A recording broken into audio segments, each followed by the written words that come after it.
Welcome back to John's Journal, and we are following Nicholas Cresswell's adventures in this part of John's Journal, and we will be referencing a different one also today, and how they connect up. And really, I think this one is, like I mentioned in the last episode, it's all about food. They're in a very uncomfortable situation. Remember, they just had their run-in with Native Americans. Scary. Some of their provisions they had to get rid of. They are not that far from getting back to Fort Pitt and some of those other places, a little bit closer to civilization. Not maybe, let's getting closer to the edge of civilization. I don't know if I would call it civilization, right? So this is Friday, June 30th, 1775. So we're just dead in the middle of summer. Got to the Great Conaway about noon. Find the fort evacuated. Saw some people that are settled about 5 miles north of the river, who informed us that the New Englanders had a battle with English troops at Boston and killed 7,000. I hope it will prove that the English have killed 7,000 Yankees. Let's pick a side here.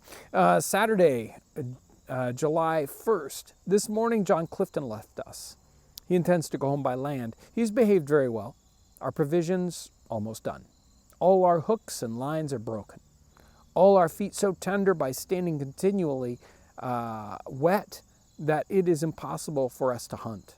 And the small quantity of provisions we have is swarming with maggots. Our flour expended. And this night we have put the last of our Indian corn to boil, about 3/2 pints, so 3 cups, sprouted as long as my finger. This we have always reserved for Sunday dinner, with a little elk fat rendered amongst it, and thought it delicious. Sunday, July 2nd, 1775. Captain Cressup's company had a mind to keep Sunday, but quarreled about it, and William Connor left them and came to us. They are all on wages, and some have some provisions left. We eat the last mouthful we have this morning, except a little stinking jerked beef full of maggots. Proceeded up the river past Hockhockin. About noon, found a buffalo fish about 6 pounds weight that an eagle had just killed and brought ashore. Made a hearty meal of it. In the afternoon, Bossier went to our beef barrel, found it so bad, in a passion sent it overboard.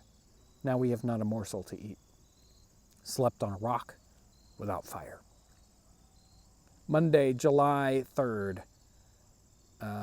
Got underway very early this morning, not a morsel to eat. Our people quarreled very much.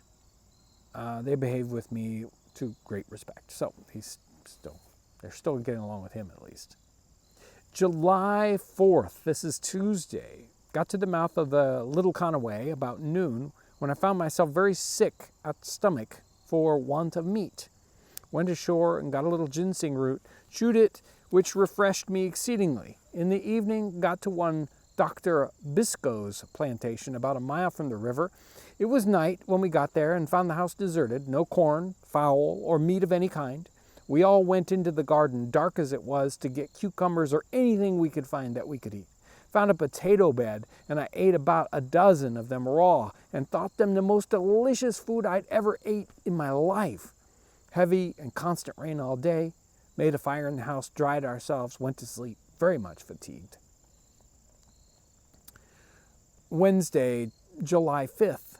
This morning, one of our company went to the canoe for our kettle. The rest plundered about the plantation and got some young cabbages, squashes, and cymbalines. This medley of vegetables we boiled all together, seasoned with salt and pepper, made it a most elegant repast. Proceeded to French Creek, where Cressup's people overtook us, but would not give us a mouthful of victuals. Rained all day, one of our people sick. I gave $50 for about 2 ounces of bread. Thursday, July 6th. Got to one Pursley's plantation where we got some sour milk but no bread. I dare eat none of it. Got me some ginseng root. This is an excellent stomachic. Went to sleep very hungry. Our sick man much better. And we'll end on July 7th. Got to our plantation belonging to one Ross, a Dutchman. Bargained with an old woman for as much mush as we could eat. This is a hasty pudding made of Indian meal. For about $2 worth of gunpowder. We had the corn to grind in a hand mill, and I thought it an age before we had done in the mush made. I suppose we might have eat till we had killed ourselves before we had satisfied our voracious appetites. The old woman prudently took our victuals away when we had eaten about a quart apiece. Have eaten no bread for 28 days. Nicholas Cresswell, he's almost back, and they finally found enough civilization that they can, plunder some food here. And I thought I would connect this with what's happening with, hopefully our light doesn't cause too much trouble, what's happening with John Heckewelder. And Heckewelder was a missionary, and sometimes he works with the government, connected with Native Americans, always kind of Native American issues. And his first adventure into the sort of backcountry here is, and it's kind of the same kind of area, Pennsylvania and whatnot, 1762. So about a decade before Nicholas Cresswell. And Heckewelder goes on this first trip with a man named Post, another missionary, and they are Moravian missionaries. And Post has already kind of picked out a group of people he wants to work with, and he's already built a cabin in this area, and they've traveled back to it. And let me see if I can read this first part.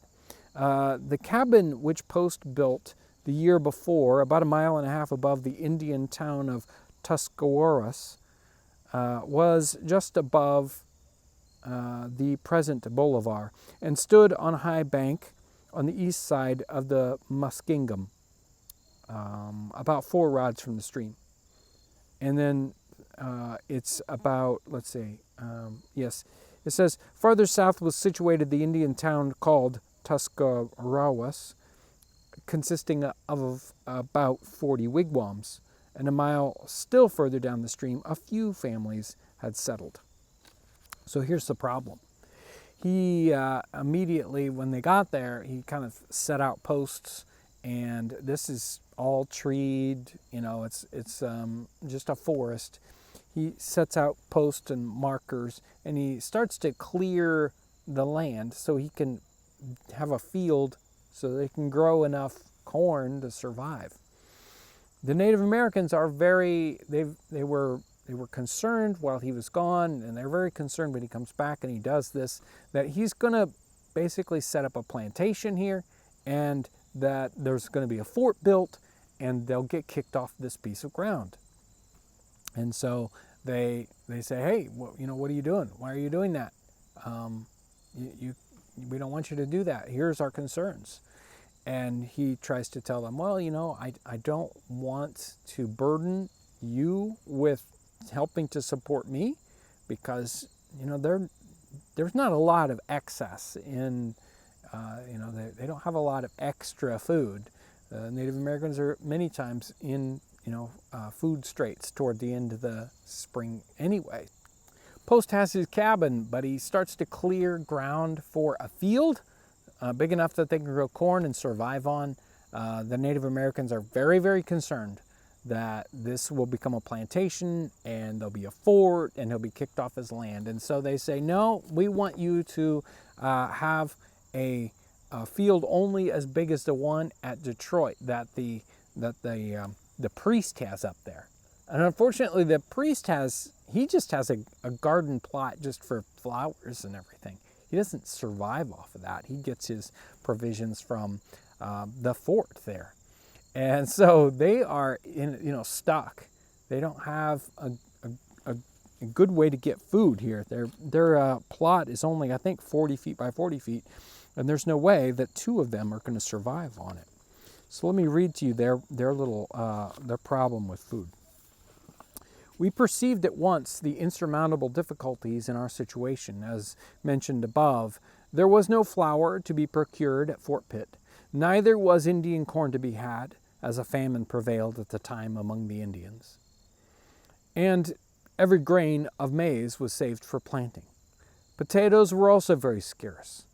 We were therefore forced to depend partly on my expertise with a gun and a fishing hook, and partly on the few vegetables that were to be found in the surrounding forest.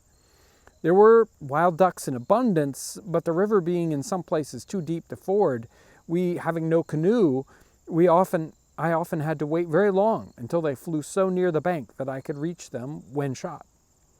The wild geese were still more difficult to get, as they seldom approached the banks, but generally kept in the middle of the river. Pheasants and squirrels were almost worthless in summer, and the larger game of the forest was rapidly shot down by the more expert Indians, whom hunger rendered still more active. Of the fish, we could procure more than enough, but in the manner in which we were forced to prepare them, they became tasteless and even disgusting. And besides, when used exclusively, these were not a food calculated to give strength to the body. We lived mostly on nettles, which grew abundantly in the bottoms, and of which we frequently made 2 meals a day.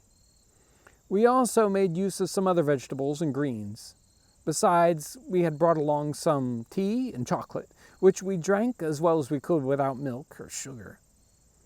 Of course, such a diet could have no other effect than to weaken us from day to day. Nevertheless, we were obliged to clear the space allotted for us for a garden, and which was covered by thick trees. And when these were removed, the ground had to be loosened with pickaxes. The wood we chopped very short so that we could roll and drag it from the enclosure. How often, while engaged in this laborious employment, without strengthening food, did I think of the pieces of bread which I had frequently seen given to the hogs, and how gladly would I have shared them. There's sort of an acute and quick problem like Nicholas Cresswell. Oh, we've had food and just now we're running low, but we'll have food again later. But in the situation with Heckewelder, where it's a constant grind, it's a how are we going to get enough food for today, tomorrow, the next day, next week, next month. It's just a day after day grind. Hunting is difficult, and they have to compete with the Native Americans. The fish, I don't know. Just like, can you survive on fish? I don't know. That's tough, and he didn't like it. I mean, how do you cook these fish, right? Just, I don't know, roast them over the fire. I don't know. He said they were disgusting. He doesn't go into more detail. And then having to fall back on nettles. I can't imagine anybody, we occasionally have nettles. And here they're talking about eating them 2 or 3 times a day. The trick with nettles is that you want to catch them at a particular time. They tend to be good, palatable, as anything is in the spring when they're tender.